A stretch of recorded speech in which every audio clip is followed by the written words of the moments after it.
our new package for the 300. So I'm crack this thing open and take a look at what we got. To be completely honest, I'm impressed. And this is probably one of the nicest cold air intakes that I've ever gotten. Quite truthfully. So this thing's in there. Factory bolt back in.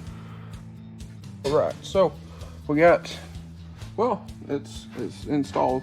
And we'll get this guy all buttoned up and see how it looks.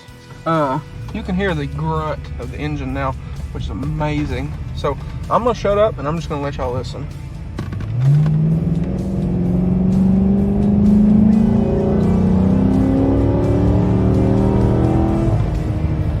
So, yeah, I'd say that's pretty good. I will say, I'm impressed. I'm very impressed. Cold air inductions, thank you for that. But all in all, super happy.